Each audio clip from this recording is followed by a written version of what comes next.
ଗୋଟିଏ ବଣରେ ବାଘ ଓ ବାଘୁଣୀ ରହୁଥିଲେ। ସେମାନଙ୍କର ପରିବାର କହିବାକୁ ଗଲେ ଗୋଟିଏ ବୋଲି ପୁଅ। ସେମାନେ ତାଙ୍କ ପୁଅକୁ ବହୁତ ଭଲ ପାଉଥିଲେ। ସେମାନେ ଯୁଆଡ଼େ ବି ଯାଉଥିଲେ ତା ପୁଅକୁ ନେଇ ବୁଲିବାକୁ ଯାଉଥିଲେ। ସେହି ବଣରେ ଚମ୍ପି ହରିଣ ତାର 3ଟି ଛୁଆ ସହିତ ରହୁଥିଲା। ଚମ୍ପି ଯୁଆଡ଼େ ଯାଉଥିଲା ତାର ଛୁଆକୁ ନେଇ ଯାଉଥିଲା।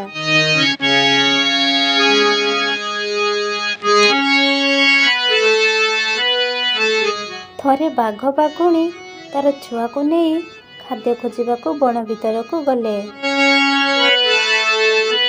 ବାଘ କହିଲା, ବାଘୁଣୀ, ଏ ବଣ ବହୁତ ଭୟଙ୍କର। ତମେ ପୁଅ ପ୍ରତି ଧ୍ୟାନ ଦେଇଥିବ, ପୁଅକୁ ଦେଖୁଥିବ। ମୁଁ ଆଗେ ଆଗେ ଚାଲୁଛି, ତମେ ମୋ ପଛେ ପଛେ ଚାଲ। ବାଘୁଣୀ କହିଲା, ହଁ, ତମେ ବ୍ୟସ୍ତ ହୁଅନି, ମୁଁ ଅଛି ପରା, ତମେ ନିଶ୍ଚିତରେ ଚାଲ। ଏମିତି କଥା ହେଇ ବଣ ଭିତରକୁ ଚାଲିଲେ।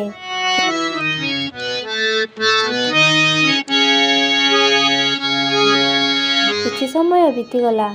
ବାଘ କହିଲା, ବାଘୁଣୀ ପୁଅ କାହିଁ ଦେଖାଯାଉନି, କୁଆଡ଼େ ଗଲା?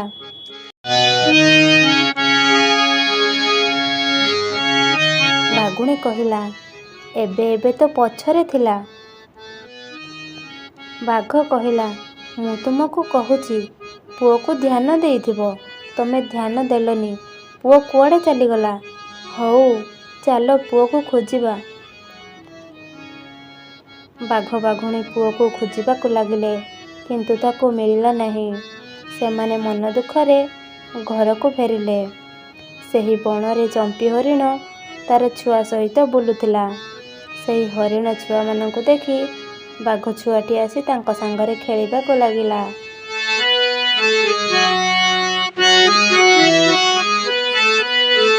ଏବଂ ତାଙ୍କ ସାଙ୍ଗରେ ତାଙ୍କ ଘରକୁ ଆସିଲା। ଏହି ସବୁ କଥା ବିଲୁଆ ଦେଖୁଥିଲା।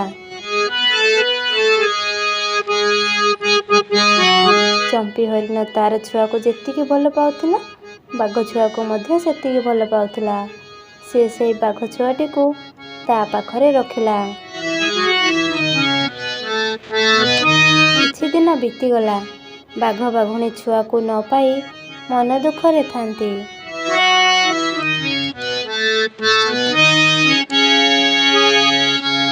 ସେଇ ବାଟ ଦେଇ ବିଲୁଆ ଯାଉଥିଲା।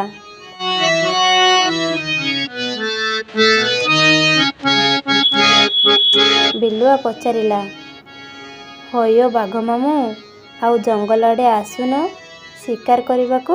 କ'ଣ ହେଇଛି ତମର? ବାଘ ମାମୁଁ, ତମ ମନ କାହିଁକି ଶୁଖିଯାଇଛି? ତମର ଦେହ ଭଲ ନାହିଁ କି?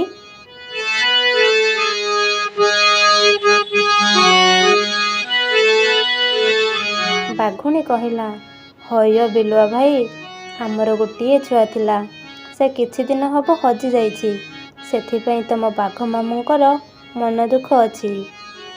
ଏହି କଥା ଶୁଣି ବିଲୁଆର ଚମ୍ପି ହରିଣ କଥା ମନେ ପଡ଼ିଗଲା। କହିଲା, ହଇଓ ବାଘ ମାମୁଁ, ଏଇ ଗୋଟେ କଥା, ତମେ ଏଇଥିପାଇଁ ମନ ଦୁଃଖ କରୁଛ? ମୋତେ ଟିକେ ଖବର ଦେଇଥିଲେ ସାଙ୍ଗେ ସାଙ୍ଗେ ତମ ମନ ଖୁସି କରିଦେଇଥାନ୍ତି। ହଉ, ଯାହା ହବାର ଥିଲା ହେଲା। ମୁଁ ଯାହା କହୁଛି ତମେ ଶୁଣ।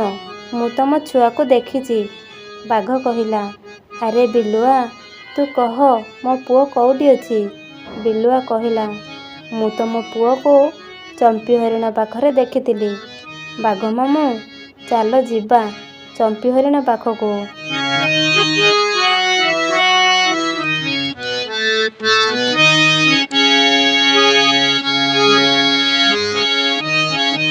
ସେମାନେ ଯାଇ ଚମ୍ପି ହରିଣ ପାଖରେ ପହଞ୍ଚିଲେ।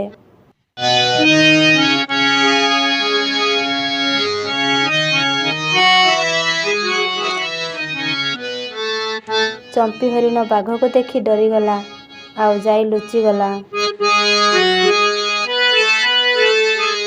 ବାଘ କହିଲା, ଚମ୍ପି, ମୁଁ ତୁମର କିଛି କ୍ଷତି କରିବିନି, ତମେ ବାହାରକୁ ଆସ। ମୋ ପୁଅକୁ ମୋତେ ଫେରେଇ ଦିଅ। ମୁଁ କଥା ଦେଉଛି, ଯେ ପର୍ଯ୍ୟନ୍ତ ଏ ବଣରେ ମୁଁ ଥିବି ସେ ପର୍ଯ୍ୟନ୍ତ ତମର କେହି କିଛି କ୍ଷତି କରିବେ ନାହିଁ।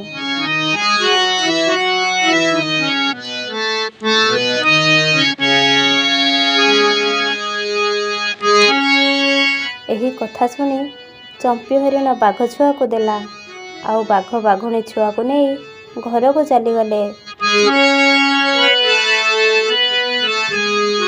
ଏପଟେ ହରିଣ ନିର୍ଭୟରେ ବଣରେ ବୁଲିବାକୁ ଲାଗିଲା।